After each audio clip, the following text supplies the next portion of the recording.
for the public option follows weeks of intensive media campaigning from Republicans and right-wing pundits. Part of that campaign has been to denigrate the single-payer systems of foreign countries. In Britain, the U.S. debate over health care is being closely watched, and now the political and medical establishment in Britain have launched a spirited defense of the National Health Service in response to attacks on the system by conservative commentators in the United States. Tony Benn, you're a former cabinet minister, longest-serving MP in the history of the British Labour Party. Explain your system in Britain and what the battle looks like to you across the Atlantic in the United States. Well, I mean, for me, and I know America, I'm married to an American, I've known America for 70 years, it's amazing. I think most people in Britain just regard it as being uncivilized for a great rich country to ignore the health of 47 million people. And I don't say that as an insult, but we just don't understand it. It was set up in Britain in 1948, 61 years ago, and I have with me the statement made by the government at the time. Your new National Health Service begins on the 5th of July. How do you get it? It will provide you with all medical, dental and nursing care. Everyone, rich or poor, man, woman or child, can use it or any part of it. There are no charges except for a few special items. There are no insurance qualifications, but it is not a charity. You are paying for it as taxpayers, and it will relieve your money worries in time of illness. And I mean, my family has benefited enormously. I had an operation a few days ago in London. I've got a pacemaker put in under the health service. My wife died of cancer, and for 4 years she had the most brilliant health care.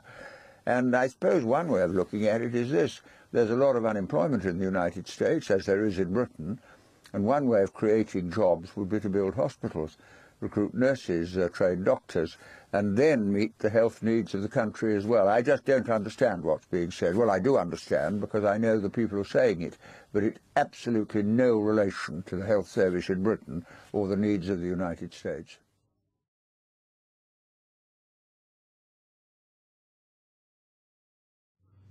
Well, I just don't recognise it as the health service that I know and use. I mean, the number of doctors has doubled. The waiting list is down to very little for people. And talk to anyone in Britain who's used the health service. I must say I have one suspicion. I don't believe that man has ever used the National Health Service. He uses private health insurance. Nobody who uses the health service, as all my family have done, have ever had a criticism of that character. And you see, I suppose it's really basically a question of, do you regard the health of the nation as a national interest?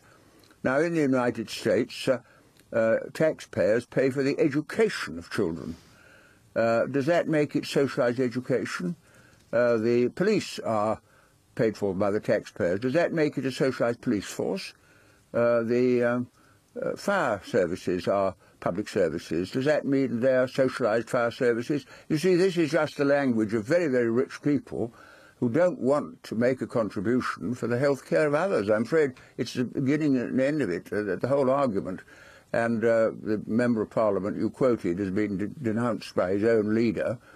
And Mrs. Thatcher said the health service is safe in our hands. And when she said that, and she was the most right-wing leader we've had in Britain for many years, when she said that about the health service, that gives you the clearest recommendation I can think of for a right-wing American audience.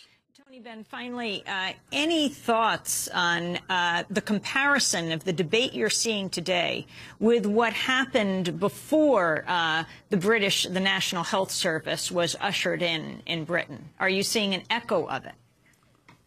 Yes, in a way. I mean, some of the doctors were opposed to it, but they all came round. Some of the consultants said we don't want to be civil servants, but they're not civil servants.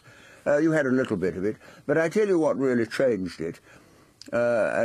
Takes you back to the 1930s. We had mass unemployment, as you did in the United States. And I was a pilot in the Royal Air Force in the war, and we were discussing on a troop ship coming home once how we would deal with the problems of unemployment. And one lad got up and he said something I've never forgotten. He said, in the 1930s we had mass unemployment, but we don't have unemployment when we're killing Germans.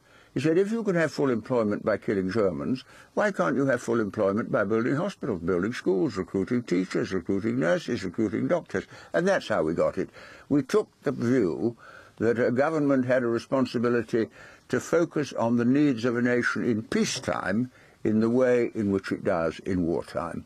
And if that principle is followed, then all the ideological language can be set aside. You've got to judge a country by whether its needs are met and not just by whether some people make a profit. I've never met Mr. Dow Jones, and I'm sure he works very, very hard with his averages. We get them every hour. But I don't think the happiness of a nation is decided by the share values in Wall Street. Repeating that story that many Britons were surprised to read a recent editorial in the American newspaper Investor's Business Daily. The editorial stated people such as scientist Stephen Hawking wouldn't have a chance in the UK, where the National Health Service would say the life of this brilliant man, because of his physical handicaps, is essentially worthless. Well, Hawking was in fact born in Britain and has lived there his whole life. The newspaper was forced to run a correction. Hawking said, "I wouldn't be here today if it were not for the NHS." That's the National Health Service of Britain.